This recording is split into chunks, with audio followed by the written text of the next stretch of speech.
good evening. Sorry, it's a bit later than normal. I just finished having dinner after a bit of a long day, but I wanted to jump on and touch base with you all and say hi, and also give you some tips and tricks on how to interact with your bully in the workplace.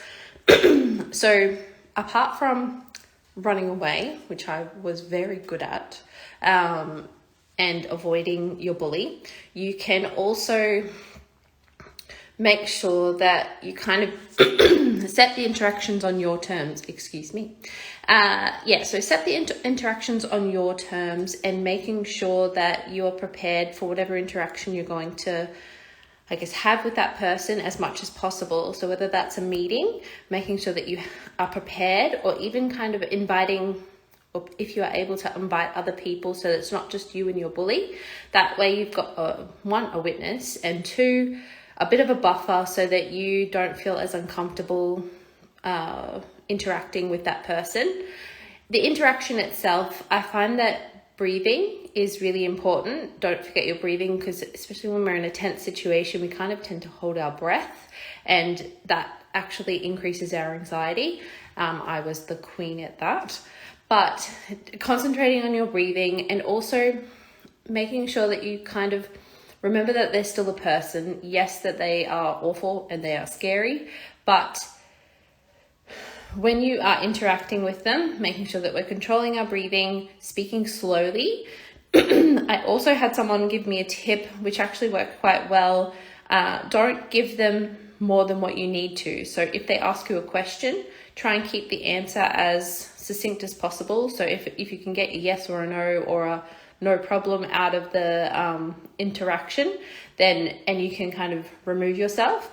Bullies actually really enjoy the additional kind of ramp up that they get if you give them more information, because then they can use it against you. So keep your answers as short as possible and kind of walk away as much as you possibly can, because that removes the fuel that they have to kind of keep the bullying going.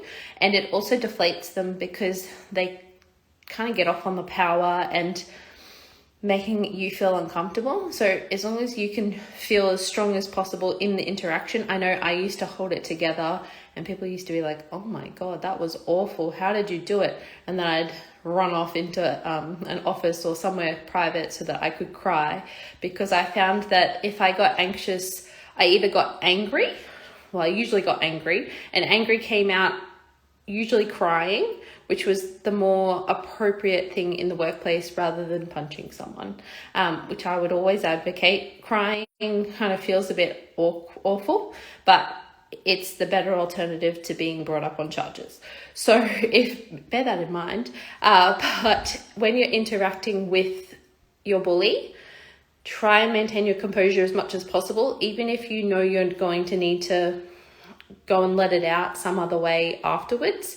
Do that. Also try and make sure that you get to somewhere private to let it out. Don't give them the satisfaction of letting them see that they get to you. And also just make sure that we breathe. That's probably the most important one. I know that I used to think people were strange when they used to tell me to breathe, and then realized I was holding my breath.